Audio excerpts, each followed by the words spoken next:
2014년 11월 2일 하나님께서 우리에게 주시는 말씀은 로마서 9장 1절에서 3절입니다.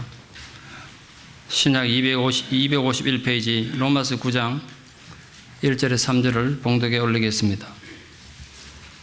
내가 그리스도 안에서 참말을 하고 거짓말을 아니하노라.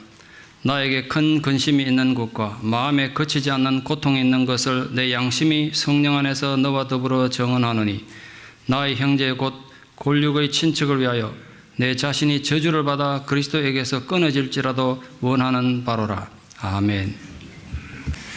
오늘 저희 교회 창립 37주년입니다. 창립일을 맞아서 해야 될 게 여러 가지 있겠습니다만 특별히 우리 탈북하셔서 목사님 대신 김믹선 목사님 모시고 우리 동포에 대한 얘기를 좀 듣겠습니다. 그래서 우리 교회가 앞으로 먼 미래를 보고 해야 될 것에 대한 비전을 좀 함께 나누는 시간이 됐으면 좋겠습니다. 우리 김미선 목사님께서는 김일성 종합대학 가기 힘든 상황에서 기적적으로 가셔서 졸업하시고 1997년 탈북하셔서 2001년 한국으로 입국하셨습니다. 2005년에 장신대 MDB 과정 졸업하셔서 저희 후배가 되십니다. 2005년 리버티 신학교에서 신학 석사 과정 하시고 플로에서 디민 하셔서 이것도 제 후배가 되시네요. 시간이 조금 짧아서 아쉬운 점이 있습니다만 목사님께서 어떻게 탈북까지 하시고 김일성 대학 나와서 또 오늘까지 이르는 과정을 그 과정에 함께 하신 하나님의 사역을 좀 나누면서 은혜 받는 시간 되겠습니다. 우리 또 특별한 시간입니다만 우리 목사님 나와서 긴장하지 마시라고 좀 격려하면서 박수로 좀 맞았으면 좋겠습니다.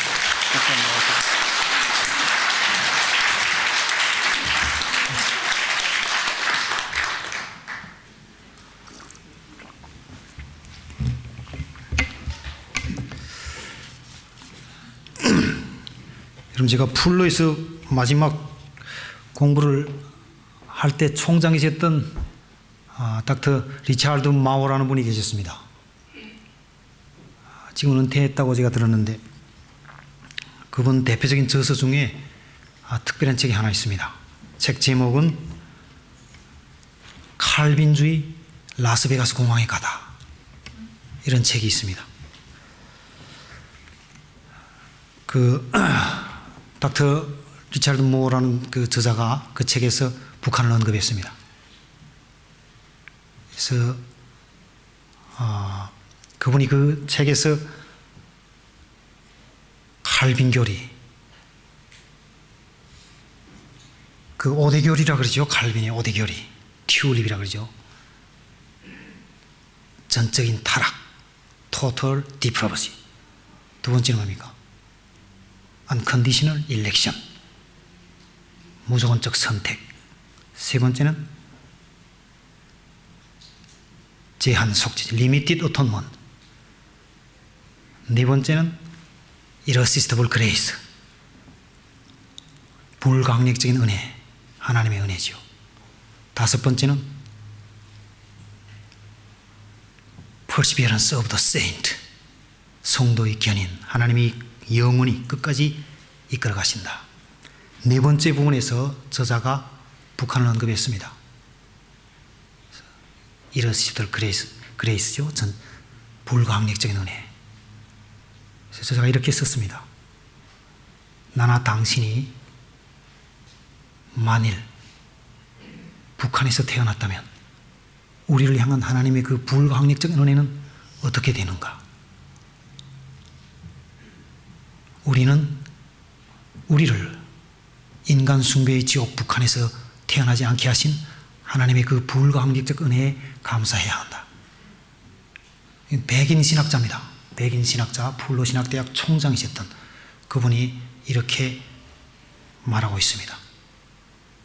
여러분은 그 북한 땅에서 태어나지 않게 하신 하나님의 그 은혜에 얼마나 감사하고 있습니까? 여러분이 감사한다면, 여러분께서 감사하신다면 그 북한 땅에서 태어났고 그 땅에서 자랐고 그 땅에서 공부했고 그 땅에서 죽어야 했던 저는 하나님의 그 불강력적 은혜에 얼마나 감사해야 하겠습니까?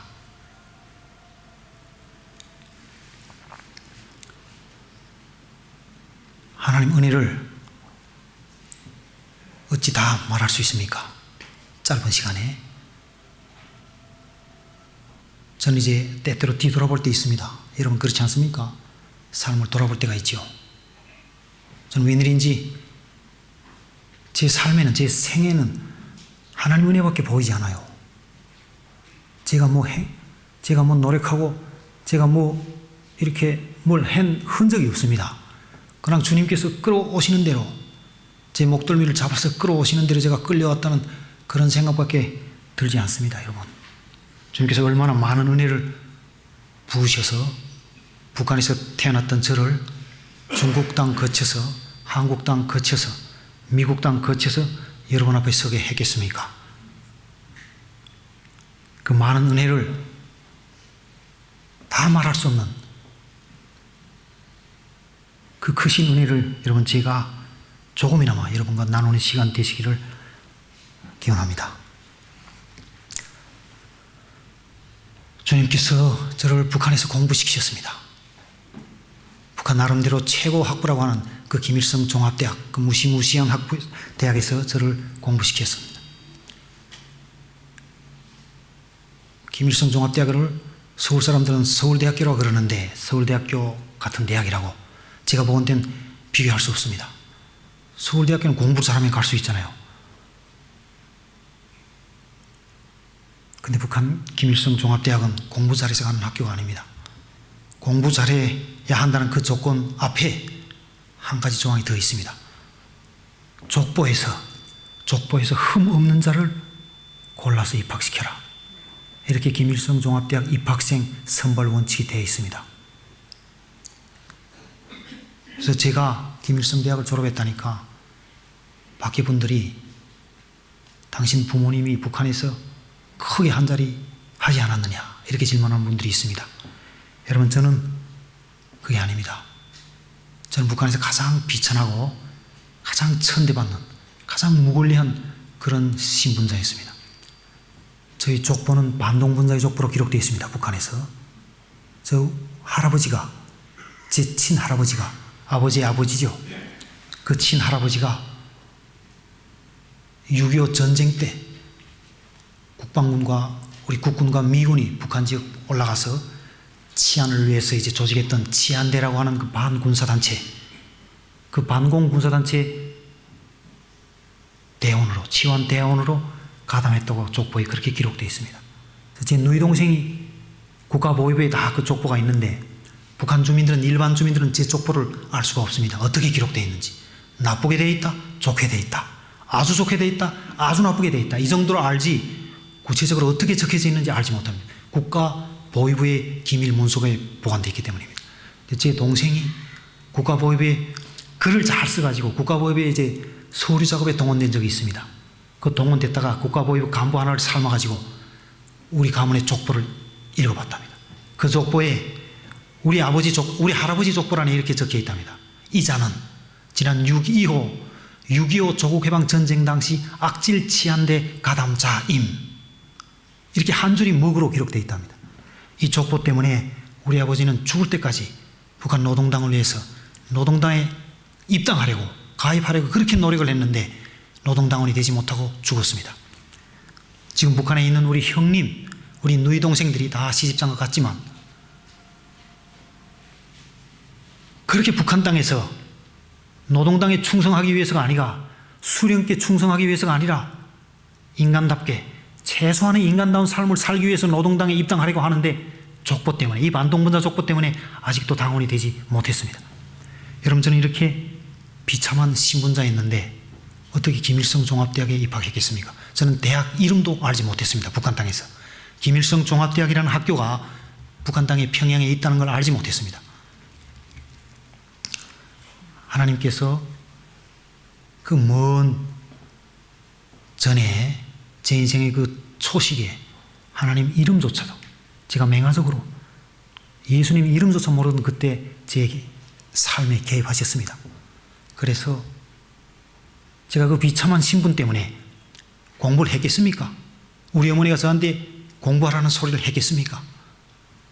그렇게 학교 밑바닥에서 헤매된 저에게 하나님이 하나님께서 이제 사람들을 보내셨습니다.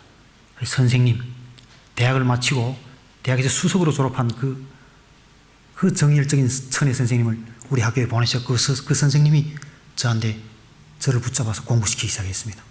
제가 얼마나 속상했겠습니까? 제가 얼마나 안타까웠겠습니까? 제가 얼마나 싫었겠습니까? 그래서 저는 그 선생님 싫어가지고 계속 도망쳐 다녔습니다. 예쁜 선생님 좋아했는데 저도 선생님이 예쁘지 못했습니다. 그래가지고 죄송한 일인데 그래서 막 제가 처음에는 막 선생님 속 썩이고 얼마나 빠져. 여러분 제가 이래봬도 날쌔게 생기지 않았습니까? 제가 날쌔 때는 정신없이 날쌔입니다. 그래가지고 막 도망쳐 다니면서 선생님이 얼마나 속상했겠습니까? 근데 그 선생님이 저는 하나님이 제 삶에 보낸 사람이라고 믿습니다. 그분이 그렇게 제가 빠져 달아난다고 손 들 사람이 아니죠. 그래서 그분이 저를 사랑했는데 너무도 사랑했습니다. 친동생보다 더 사랑했어요. 구구절절히 다 말할 시간은 없고 하여간 제가 그 선생님 사랑을 먹고 3년 만에 고등학교 마칠 때 이제 학교에서 1등이 됐습니다. 한 2,500명 고등학교가 됐는데 그래서 우리 어머니가 저를 때리기 시작했죠. 그 선생님이 저를 끔찍이 사랑하는데 학교에서 1등 만들겠다는데 야, 이 미친놈아. 선생님 말을 안 듣고 어디 도망다녀. 우리 어머니가 함경도 여자인데 남남북녀 있죠? 장로님 권사님들. 남남북녀에서 북녀는 함경도 여자들을 가리킵니다. 우리 어머니가 함경도에서 했습니다. 남남의 남은 어디 남자들 가리킵니까? 여러분 저는 우리 어머니가 진짜 5 자식이 됐는데 제가 둘째 아들이 됐습니다. 5 형제 중에 저를 한 절반, 어머니 절반 사랑은 제가 독점하지 않았나 그렇게 지금 생각됩니다. 그래서 선생님과 어머니 그 사랑 때문에 제가 공부하기 시작했고 학교에서 1등자가 학교 실력이 1등이 됐습니다. 그래서 저는 의대 가려고 했습니다. 의학대, 의사가 되려고 했습니다. 그래서 북한에서도 이제 고등학교 마칠 때는 이제 수능 시험을 다 치고 이제 루게를 냅니다. 성적, 실력, 순위. 학교별로 1등부터 마지막 꼴등까지 내는데 거기서 이번에 북한 국가에서 국가계획위원회에서 배당된 대학 그 상급학교 대학 가는 펀드가 이제 내려옵니다. 몇 명 이번에는 너희 학교에서 보낸다. 그래서 그 되는 학생들한테 이제 질문을 하는 거지. 다 조사합니다. 너 어느 대학을 가고 싶냐? 그래서 3가지까지, 뭐 3번째까지는 저는 3번째까지 다 의학대학. 저는 의대에 가고 싶습니다. 제 외곽현에 우리 어머니 사촌동생 되는 분이 함경남도 소재지에 있는 함흥의학대학에서 교수를 하셨습니다. 그분이 우리 집에 올 때마다 어머니한테 그러죠. 저놈은 의사가 돼야 됩니다. 미술을 들면 성공합니다. 누님 나한테 보내시오. 학교 마치면 내가 책임집니다. 삼촌이 계속 우리 집에 올 때마다 그렇게 말해서 제가 어느새 저도 이제 세뇌가 됐습니다. 야, 나는 의사 되면 성공한다. 고등학교 마칠 때쯤 제가 의사 선생님들이 그렇게 멋있을 수가 없었습니다. 야, 사람 목숨을 살린다. 나도 의사가 된다. 내가 의사가 돼서 꼭 훌륭한 의사가 될 거야. 제 생각이 됐는데 그렇게 되지 않았습니다. 그래서 엄청난 북한 사람들이 들으면 그런 일이 절대로 일어날 수 없다. 그렇게 부정하는 그런 엄청난 기적 같은 일이 일어나서 제가 김일성 의학대학 함흥의학대학 펀드를 받는 대신에 김일성 종합대학 입학 입시자 펀드를 받게 됐습니다. 여러분 그 엄청난 일이라는 게 이자처럼 족보지 않습니까? 공부 1등 한다고 김일성 종합대학 가는 건 아니지 않습니까? 족보가 반동분자 족보인데 어떻게 김일성 종합대학에 갑니까? 기적이 일어나서 제 할아버지 족보란에 그 아까 제가 말씀드린 그 반동문자 악질 치안대 가담자임 이 반동문자 족보가 싹 지워졌습니다. 그리고 우리 아버지 노동당 당적의 조선노동당원 우리 아버지가 노동당원으로 둔갑했습니다. 이렇게 제 족보가 변조됐습니다. 북한 땅에서 여러분 어떻게 생각하는지 모르는데 북한 땅에서 이런 일이 일어난다는 것은 상상할 수 없어요. 거짓으로 실제가 아닌데 이런 일이 일어난다는 것은 누군가가 목숨을 걸어야 하는 일이죠. 이게 적발되면 수령 기만죄, 수령을 기만했다. 당과 수령, 기만제, 대역, 부도제에 들어가 목을 내네요.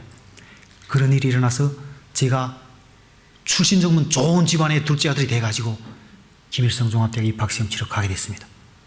갈 때 여러분 이웃 사람들이 얼마나 비웃었겠습니까? 얼마나 비난했겠습니까? 온 동네, 온 고을에 여러분 제가 고등학교 2,500명 학교가 큰데 그게 이제 군수품 노동자구가 됐습니다.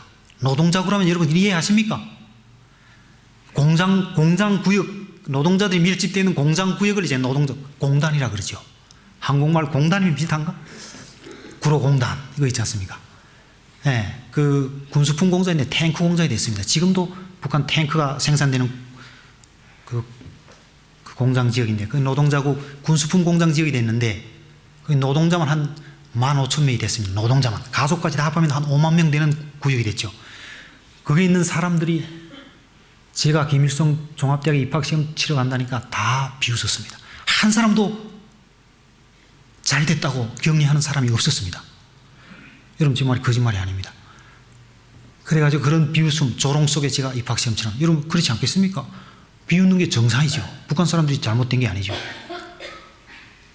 이번에 김일성 종합대학 시험 치러 우리 고란에서 우리 노동자구에서 한 놈 간대. 누구야? 아버지가 당원도 아닌 전 누구 아무개 집 둘째 아들이래. 그 집이 미쳤네. 올라갈 나무를 봐야지. 이런 논리죠. 여러분 제가 점잖게 말해 이렇지 북한 사람들이 아주 야비하게 비웃어요. 비웃을 때는. 그래서 어떻게 하겠습니까? 제가 거기 갈 수 있습니까? 가서 시험을 쳤고 보름 만에 입학 통지서가 내려왔습니다. 입학 통지서가 내려오니까 그렇게 비웃던 그 수많은 사람들이 하루아침에 다 달라졌습니다. 이제 붙어서 간다니까. 이 친구가 이제 김일성 종합대학 졸업하고 뭐가 될지 모르니까 겁이 났겠죠. 모르겠습니다. 그런데 어쨌든 통지서가 내려왔고 그 친구가 간다. 그러니까 사람들이 난리법석을 떨며 이제 찾아오기 시작했습니다. 축하한다고. 개천에서 용났다고. 우리 가문의 영웅이라고. 하여간 제가 그때 하여간 별소리 다 들었습니다. 여러분 저는 하나님께서 뜻이 있어서 그렇게 비천했던 북한 주민들 중에 가장 비천한 가장 천대받는 신분자였던 저를 김일성 종합대학에 보내셨고 거기서 물리를 공부하게 하셨음을 저는 믿습니다. 그 뜻이 어떤 뜻인지 저는 아직 다 모릅니다. 희미하게 조금 알지만 그 뜻을 알 수 없습니다. 그러나 하나님께서 선하신 뜻이 있어서 계획하심이 계셔서 저를 김일성대에서 공부하게 하셨다고 저는 믿고 있습니다. 주님께서 저를 구원해 주셨습니다. 94년도에 제가 김일성대를 졸업증을 받았는데 95년, 96년부터 북한의 아사가 시작됐죠. 대량 아사. 황장엽 씨는 북한 주체사상 창립자인 황장엽 비서, 선전비서 됐죠. 그 황장엽 비서는 97년, 98년, 96년, 97년, 98년 이 3년 동안 해마다 100만 명씩 300만 명의 북한 주민이 굶어서 죽었다고 최소한 at least 최소한 300만 명이 굶어 죽었다 그렇게 증언하고 있습니다. 저는 그게 사실이라고 그렇게 생각합니다. 저희 집도 대량가사가 닥치니까 여지없이 무너졌습니다.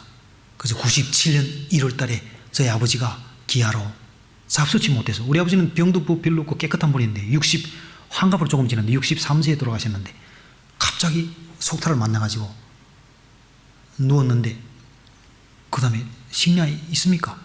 미움조차 없습니다. 옥수수밖에 없는데 옥수수나마 있습니까? 그래서 우리 아버지가 몇 달을 계속 누워있다가 이제 숨이 넘어가야 되니까 이제 제가 그때 김일성대를 마치고 황해남도 해수지요. 북한 4군단 사령부 존재하죠. 천안함 사건 아시죠 여러분? 다른 건 몰라도 4군단 알아야죠. 해수에 있습니다. 그 주인놈들이 그래가지고 그 해수에 제가 있었습니다. 그래서 김일성대 졸업하고 한 3년 동안씩 인턴 과정이 있는데 이제 국가 배치를 받는데 배치 받기 전에 3년 동안 그 인턴십 과정이 있습니다. 그래서 제가 해수에서 있는데 이제 저한테 연락이 전보가 왔습니다. 아버지가 죽게 됐다. 빨리 오라. 그래서 제가 도착하자마자 3일 만에 아버지가 사망했습니다. 뼈만 남아가지고 저는 그때 봤습니다. 진짜 살이 다 빠지고 뼈만 이렇게 가죽만 있는 그런 아버지 모습을 그때 처음 봤습니다. 아, 저렇게 될 수도 있구나. 근데 아버지를 보면서 제가 눈물 한 방울 흘리지 못했습니다.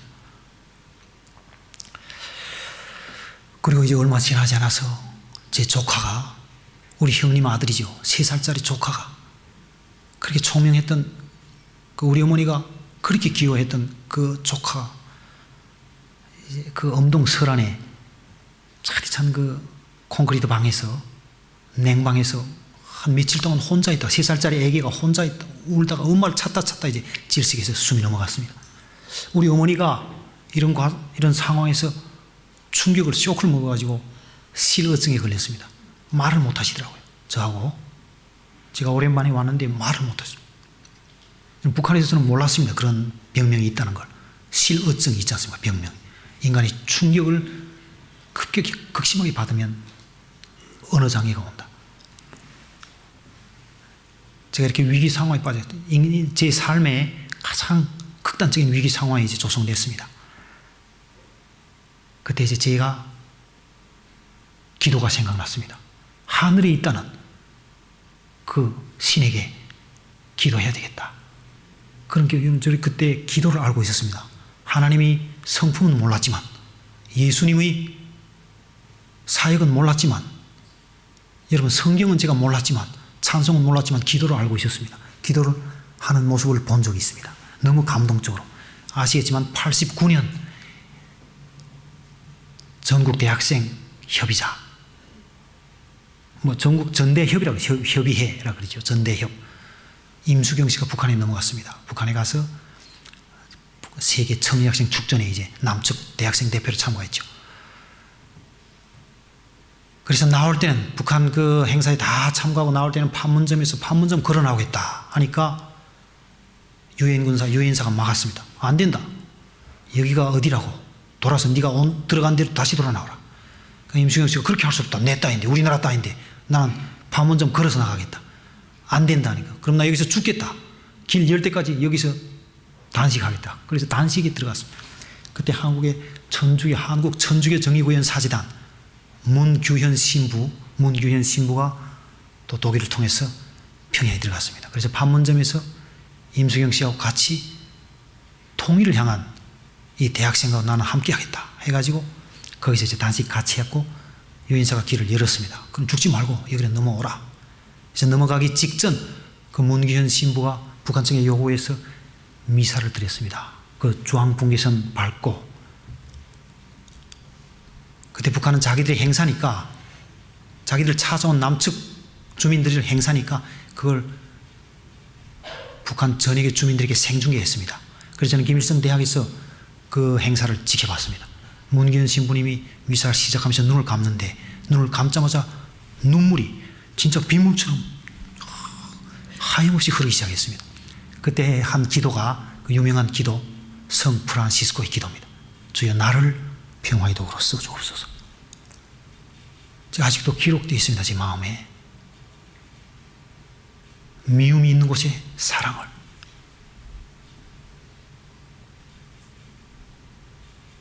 상처가 있는 곳에 용서를, 분열이 있는 곳에 일치를,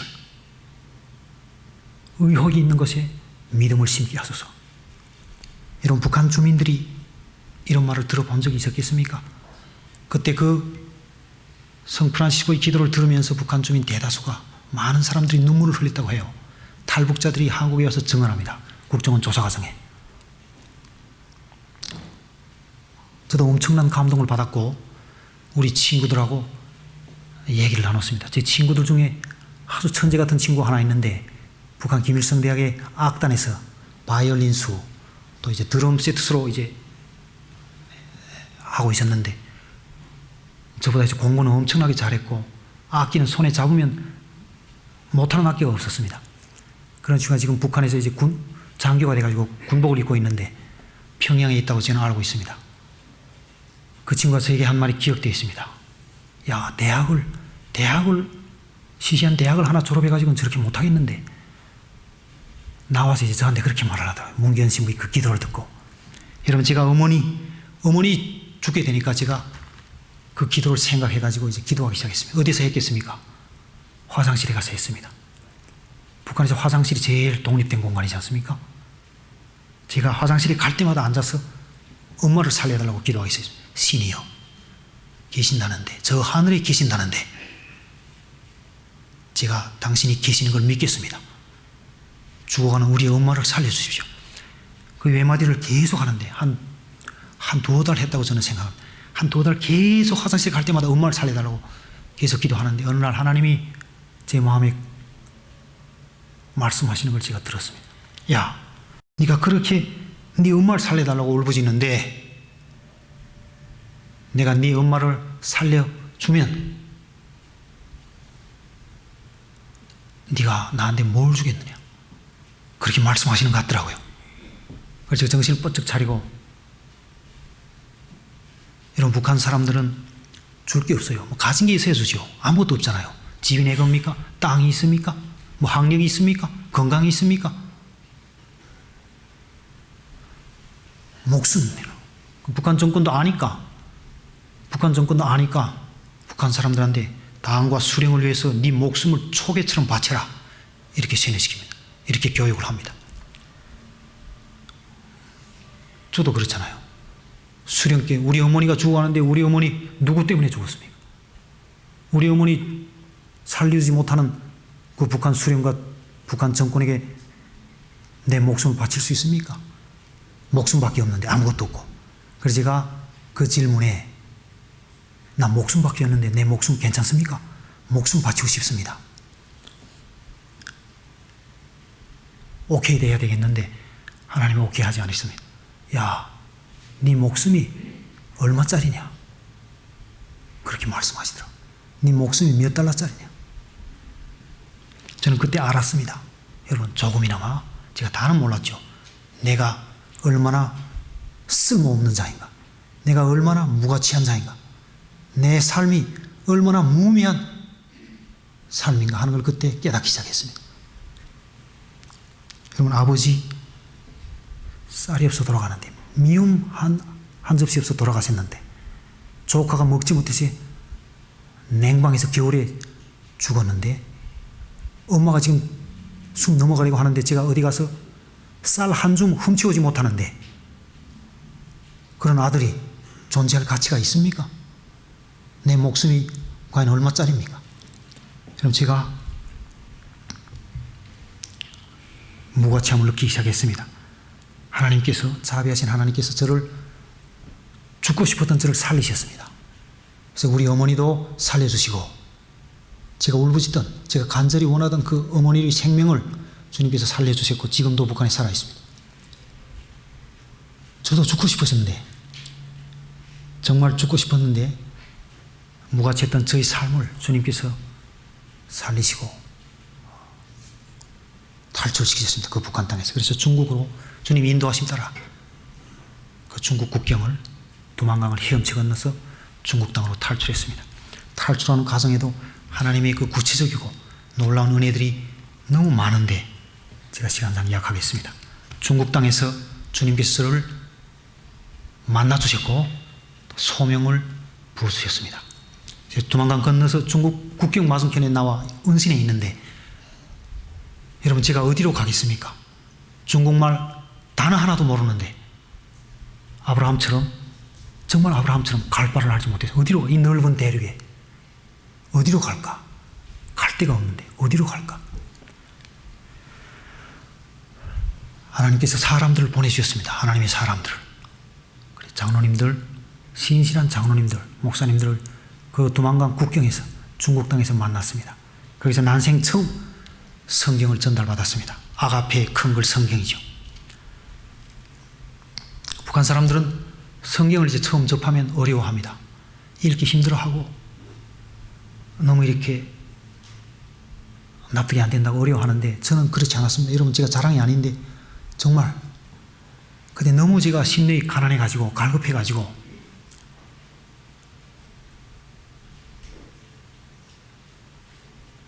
제일 처음에 이제 장로님들, 저를 찾아오신 장로님들 만났는데 제가 눈물을 흘리며 이제 그분들한테, 장로님들의 절규를 했습니다. 장로님들, 전두환 씨가 광주에서 민주화를 외치는 사람들 5,000명 죽였다죠. 지금 김정일 만세를 외치는 북한 사람들 얼마나 굶어 죽이는지 압니까? 300만이면 얼마나 되는지 압니까? 이러면서 그 장로님들한테 절규를 했습니다. 자질 못해서 눈이 시뻘개가지고 뼈가 낭상해가지고. 여러분, 장로님들이 나 같은 아들이 있다고 하는데 서울에 가서 그 아들들을 만나봤습니다. 장로님들이 얼마나 마음이 아팠겠습니까? 제가 그런 상태였습니다. 그런 상태에서 하나님 말씀을 받았는데 하나님 말씀이 제가 진짜 인간의 말이 아니고 하나님 말씀으로 저에게 가슴에 들어오기 시작했습니다. 그래서 제가 구약 성경부터 빠져들기 시작했습니다. 그래서 창세기부터 읽기 시작했습니다. 정독을 하기 시작했어요. 잠을 안 자고. 신약은 이제 쓰기 시작했습니다. 제가 제일 좋아하는 산상순 몇 번이고 쓰기 시작했습니다. 산상순의 말씀, 주님의 말씀이죠. 그리스도의 말씀이죠.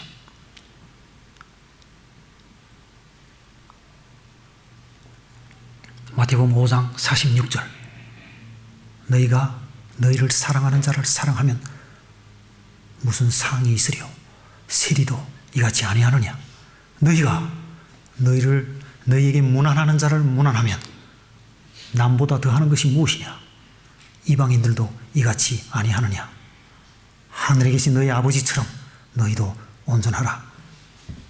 여러분, 인간이 이런 글을 쓸 수 있습니까? 저는 하나님의 음성을 들었습니다. 성경에서 그리스도의 음성을 들었습니다. 주님께서 저에게 제 소명을 부으셨습니다. 제가 중국에서 저를 도와주시던 장로님들 중에 서울에서 기독교 문화사를 운영하시는 장로님이 계셨습니다. 그분은 한생을 출판 책을 인쇄했으니까 기독교 서적들 책들을 잘 아는 분이지 않겠습니까? 그분이 저를 한 달에 한 번씩 찾아오곤 했습니다. 한 달에 한 번씩 올 때마다 그 큰 가방에 책들을 기독교 관련 서적들을 한 가방씩 메고 제가 연길에서 연변 조선족 자치수 소재지죠. 연길시. 그게 제일 처음에 이제 탈북해서 있었는데 제가 아파트 4층이 됐는데 장로님이 택시를 타고 제 앞까지 오는데 아파트 앞까지 거긴 뭐 엘리베이터라는 게 없어요. 중국은. 그 가방 뭐 저한테 알리지도 않아요. 알리면 제가 내려가잖아요. 근데 4층까지 장로님이 그 돌덩이 같은 가방을 메고 올라오셨어요. 앞에서 문을 두드리는데 제가 문을 열면 장로님이 그 4층까지 올라오는데 가방을 메고 온 얼굴에 땀이 비 오듯 흐릅니다. 한 달에 한 번씩 장로님이 오셨는데 제가 장로님 그 얼굴을 잊을 수 없잖아요. 그 한 달 동안에 그 책을 다 읽어야 되잖아요. 그 책을 읽지 못하면 저는 사람도 아니잖아요. 제가 그래서 4년 동안 그 장로님이 날라다 주시는 그 책들을 다 읽었습니다. 얼마나 좋은 책들이 많았겠습니까? 한국에 내놓으라는 목사님들이 쓴 책들이 다 있었습니다. 고맙게도 장로님께서 우리 통합적교단 장로님인데 교단을 초월해서 장로교의 각 교단들 침례교, 감리교, 김수환 추경님 책까지도 가져왔습니다. 캐톨릭의 책들, 유명한 성자들 책들 제가 정신없이 읽지 않았겠습니까? 제가 4년 동안 중국에 있는 동안에 정말 그 한국에 가서 이제 신학을 할 때 일반 서적들 읽을 게 없어 제가 다 읽었댔습니다. 그래서 제가 하나님이 예비하셨댔구나. 제가 힘들어할까봐 제가 서울에서 너무 힘들어할까봐 미리 공부시키셨구나. 제가 그렇게 생각을 합니다. 그분이 이제 처음에 첫 시기에 이제 책을 이제 한번 날라왔는데 가방을 열어 제꼈는데 제일 윗부분에 책이 하나 건이 있었습니다. 책 표지가 좀 시뻘건 표지가 됐습니다. 여러분 아시는 분들이 있겠는데 책 제목이 새벽을 깨우리로라 이렇게 됐어요. 저자가 누군지 여러분 다 아시리라고 저는 생각합니다. 제가 가장 존경하는 목사님 중 한 분인데 제가 지금까지 제 일생에 책 첫 장부터 마지막 장까지 제가 눈물을 흘리면서 읽은 책이 있다면 그 책이 유일합니다. 제가 그 책을 읽으면서 처음부터 마지막까지 눈물을 흘렸습니다. 그 목사님이 할빈교회 청계천 그 가장 비참한 사람들 속에 들어가 할빈교회를 세우고 하나님 뜻대로 하나님 사랑으로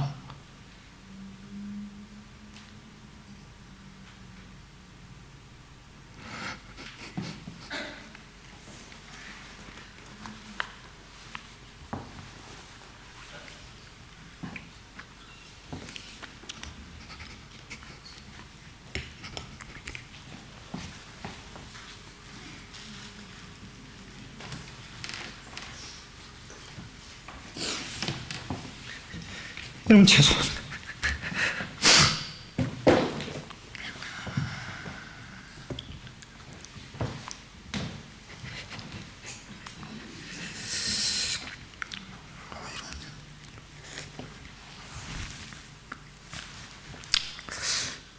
그래서 제가 오늘 기도하다가 하나님께 기도했습니다. 하나님, 이런 사람들이, 이런 분이 목사라면, 이런 분이 전도사라면, 이런 분이 북한 사람들인데 가야 하는데, 하나님, 이런 사람들이 북한 사람인데 가면 안 되겠습니까? 그렇게 기도하는데 하나님이 저에게 말씀하셨어요. 야, 네가 가면 안 되겠나? 네가 가기를 내가 바라는데 네가 가면 안 되겠나? 그렇게 하나님 저에게 말씀했어요. 그래서 제가 그때는 너무 어처구니없는 말씀처럼 들려서, 하나님, 제가 누굽니까?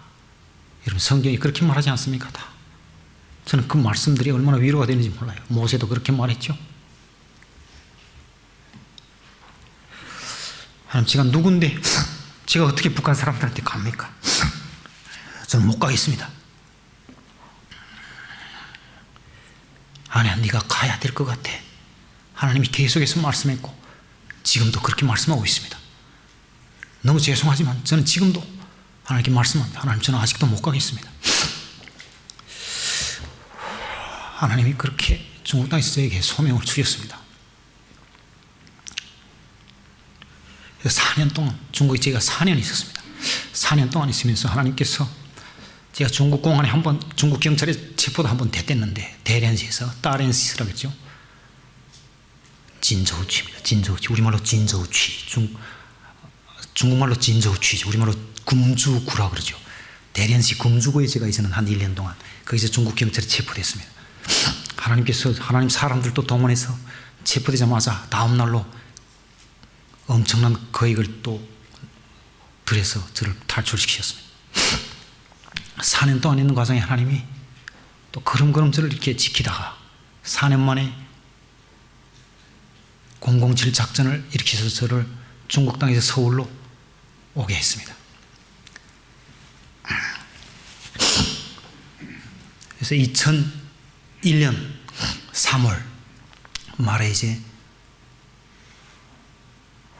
장로님들하고 함께 중국 장춘시 국제공항에서, 장춘 국제공항에서 아시아나 항공기를 타고 서울로 향했습니다. 1만 달러가 지출됐습니다. 우리 성도님들 그 귀한 헌금이 저를 위해서 탈북자 청년을 하나 서울로 중국에서 직접 데려가려고 1만 달러의 거금이 들었습니다. 그때 당시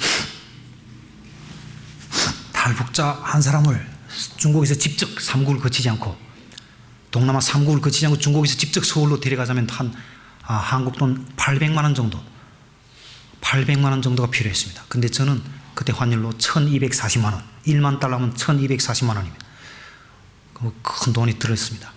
그래서 그 장로님들하고 같이 나란히 앉아서 왔습니다. 장로님들은 지금도 이제 회고합니다. 야, 나는 북한 청년 하나 목사 만들자고 중국 땅에서 007 작전을 한번 해봤다. 너들 못 해봤지? 우리 장로님이 그렇게 자랑하곤 합니다. 그래서 인천공항에 도착했는데,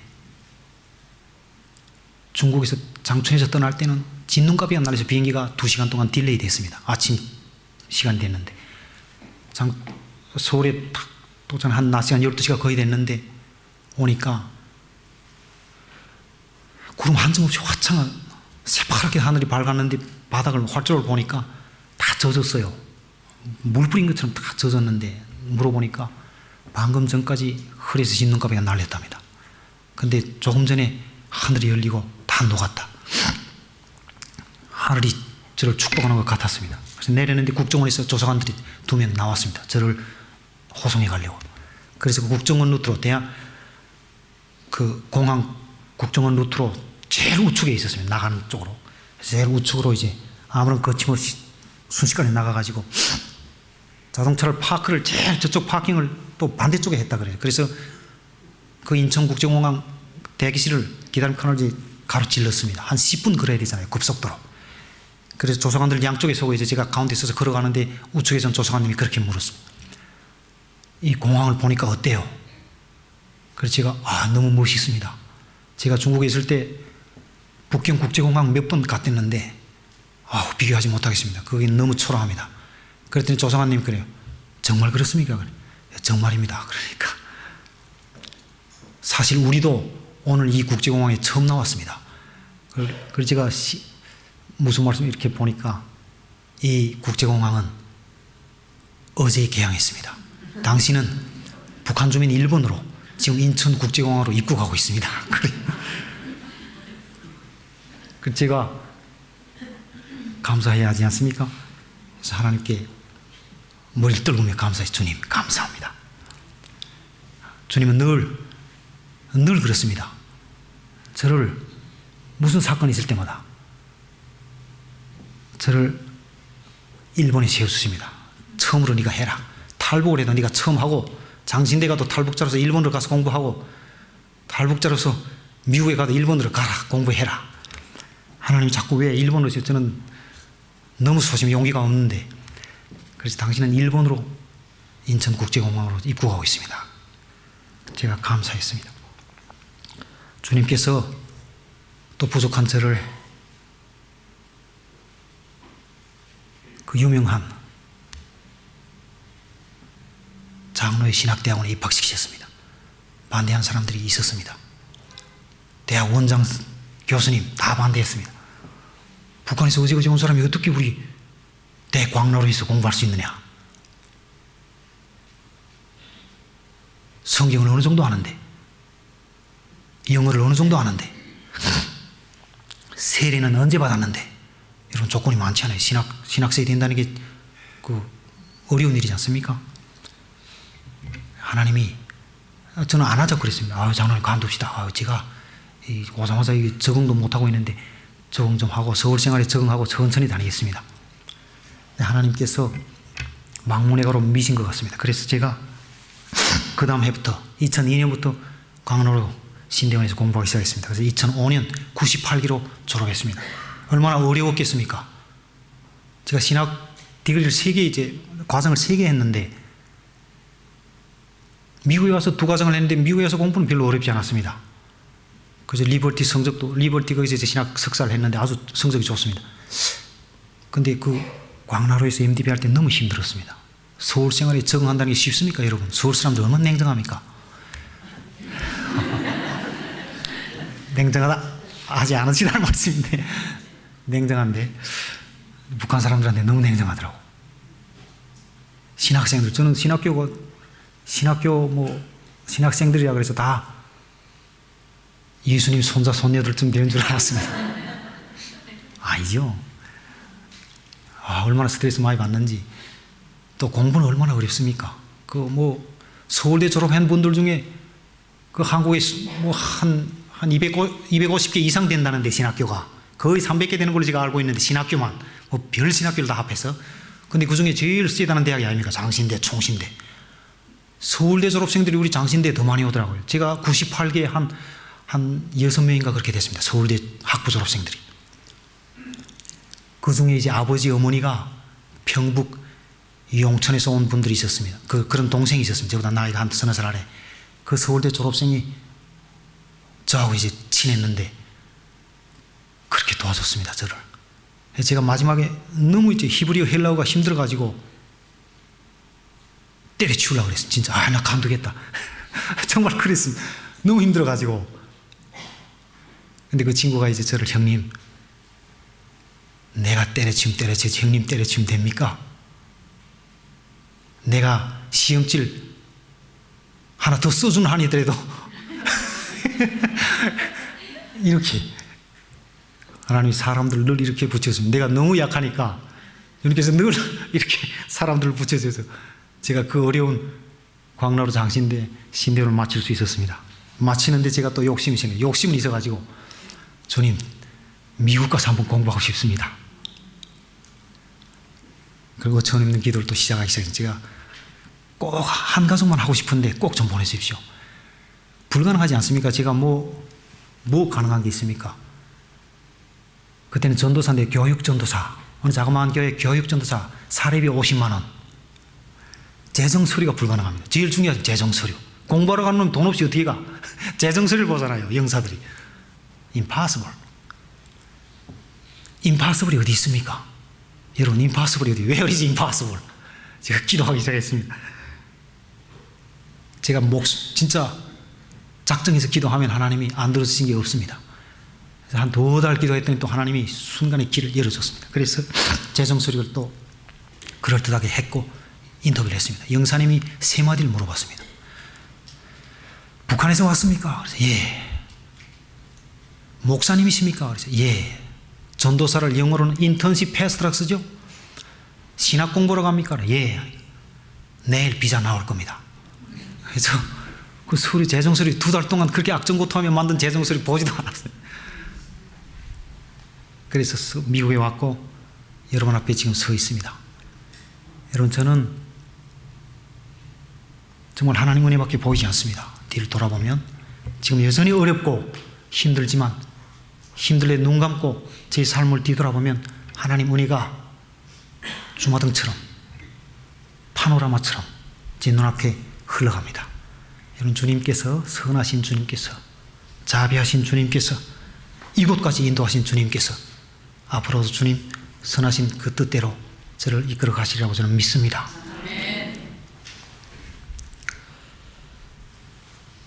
여러분, 사도 바울이 오늘 본문에서 절규를 합니다. 핵심 구절이 3구절이죠. 큰 근심이 있다. 나에게 큰 근심이 있다. 마음에 그치지 않는 고통이 있다. 여러분, 어떤 고통이 그치지 않는 고통입니까? 그것 때문에 그것이 해결된다면 그리스도에게서 내가 저주받아 끊어질지라도 원한다. 바울이 이렇게 절규합니다. 여러분, 그리스도에게서 우리가 어떻게 끊어질 수 있습니까? 어떻게 우리가 그리스도로부터 받은 그 구원을 던질 수 있습니까? 여러분, 저는 극단적인 갈등을 봅니다. 로마서 9장 1절에서 3절이죠. 오늘 보면 그 전 8장 마지막 부분이죠. 로마서 8장 마지막 부분에서 바울이 또 절규하죠. 그 무엇도 우리를 하나님의 사랑에서 끊을 수 없다고 절규하죠. 있습니다. 35절이죠. 누가 우리를 그리스도의 사랑에서 끊으리요? 환난이나 곤고나 박해나 기근이나 적신이나 위험이나 칼이랴. 38절에서 바울이 이렇게 절규합니다. 내가 확신하노니 사망이나 생명이나 천사들이나 권세자들이나 현재일이나 장래일이나 능력이나 높음이나 깊음이나 다른 어떤 피조물이라도 우리를 우리 주 그리스도 예수 안에 있는 하나님의 사랑에서 끊을 수 없으리라. 아멘. 여러분, 저도 때때로 북한에 있는 저희 어머니, 형님, 누이 동생들 생각나서 그들을 향한 큰 근심, 그들을 향한 마음에 끊이지 않는 고통 때문에 밤중에 벌떡 일어나 앉아서 기도할 때가 너무 많습니다. 그래서 저는 새벽 기도보다는 밤중 기도가 이제 습관이 됐습니다. 제 와이프가 알고 있습니다. 그래도 여러분, 저는 매일 밤 그렇게 벌떡 일어나 앉아서 기도하지 않고는 잠을 못 자지만 바울처럼 이렇게 절규하지는 못합니다. 내가 저주받아 그리스도에게서 끊어질지라도 원하는 바로라. 여러분, 기도하시기 원합니다. 우리 동족을 위해서, 남북한의 동족을 위해서, 특별히 인간 숭배의 지옥 북한 땅에서 병들고 죽어가고 있는 우리 북한 동족들 위해서 조금이라도 마음 모아 힘 모아 기도해 주시기 원합니다.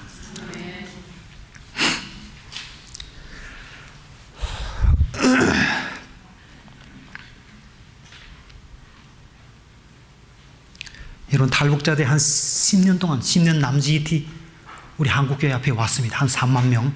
그 10년 동안 그분들한테 전도를 하는 과정을 통해서 북한 선교에 대한 중요한, 너무 귀중한 교훈들, 경험들이 생겼습니다. 여러 가지 많겠지만 한 가지를 말씀드린다면 북한 선교는, 북한 사람들에게 복음을 전하는 것은 너무나 우리 한국교회가 지금까지 한 그 많은, 그 수많은 선교 중에 가장 어려운 과정이 될 것이다. 이렇게 사람들이 결론하고 있습니다. 누가 결론하겠습니까?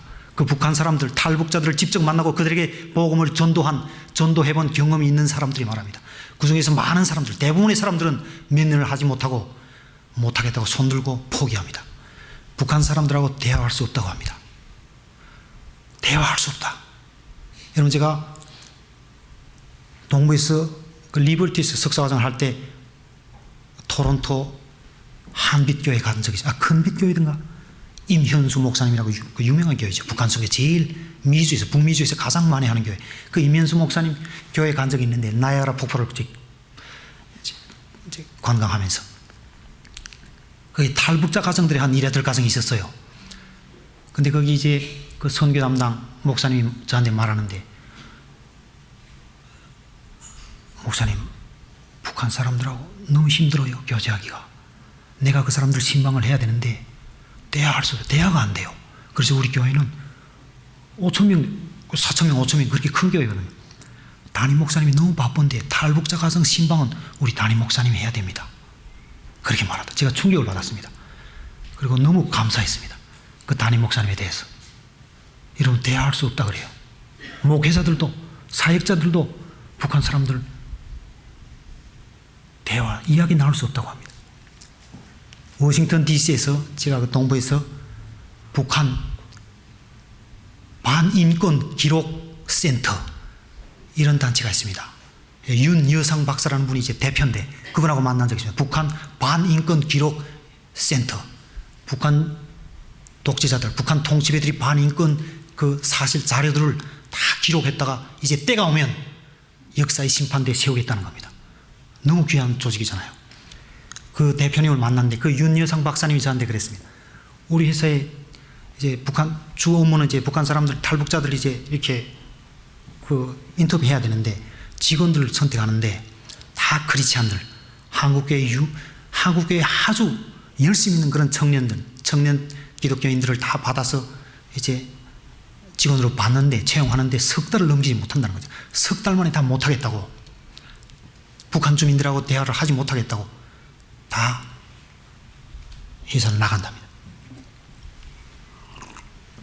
여러분, 북한 정권이 사회주의 공산주의 이데올로기에서 시작된 북한 정권이 이제는 사회주의 공산주의 이데올로기를 버린 지가 수십 년 됐습니다. 1980년 김정일 집권하면서부터, 김정일 통치 시대부터, 김정일 시대부터는 인간 숭배로 타락했습니다. 진실을 말하지 않고, 거짓을 말하지 않고 진실을 말하면 끌려가서 매 맞고, 직장에서 해고되는 정도가 아니고 정치범 수용소로 끌려가서 아우슈비츠를 비웃는다 그러죠. 북한 정치범 수용소, 히틀러의 아우슈비츠를 비웃는다. 여러분, 상상할 수 없죠. 어찌하면 아우슈비츠를 비웃을 수 있습니까? 그 아우슈비츠를 비웃는 정치범 수용소에 끌려가서 짐승처럼 죽어야 합니다. 무조건적으로 수령을 찬양하지 않으면, 무조건적으로 다른 사람을 비판하지 않으면 그 땅에서 살지 말아야 합니다.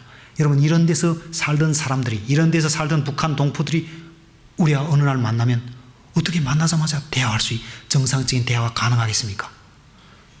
여러분, 이런 문제가 있습니다. 그렇다고 우리가 주님께, 주님, 우리가 북한 사람들하고 정상적인 대화를 할 수 없습니다. 그래서 복음을 전하지 못하겠습니다. 이렇게 말하지 못한다는 데 문제의 핵심이 있습니다. 이렇게 말할 수는 사도행 1장 8절이죠. 너에게 성령이 임하시면, 오직 너에게 성령이 임하시면 너희가 권능을 받고 온 유대와 사마리아와 땅끝까지 이르러 내 증인이 되리라. 주님께서 한다고 말씀하세요. 한다. 못하면 너는 누구냐? 이렇게 되죠. Who are you죠. 못한다면 너는 누구냐? Are you a Christian? Are you a true Christian? 이런 질문이 나오는 거죠. 이런 주님의 질문이 있을 줄로 저는 믿습니다. 여러분, 이렇게 가장 어렵다고 하는데 북한 선교, 여러분, 그래도 주님께서 하실 줄로 저는 믿습니다. 하나님께서 때가 되면 하나님 뜻대로, 하나님 능으로, 하나님 권능으로 북한이 무너진, 여러분, 제게 가지고 있는 사료 1942년 일본 총독부, 조선 총독부 자료에 1942년 현재, 42년 말 현재 북한 땅에 4,752개의 교회가 있었다고 합니다. 4,752개, 근 5,000개의 교회가 북한 땅에 있었다고 합니다. 깡그리 말살됐습니다. 돌 위에 돌 하나 남지 않고 깡그리 사라져버렸습니다. 인간 숭배 정권에 의해서. 여러분, 저는 희망, 꿈을 가지고 있습니다. 머지않아, 여러분, 머지않아 하나님께서 그 교회들을 깡그리 다시 재건하시고 회복시키실 줄로 저는 믿습니다. 기도하겠습니다.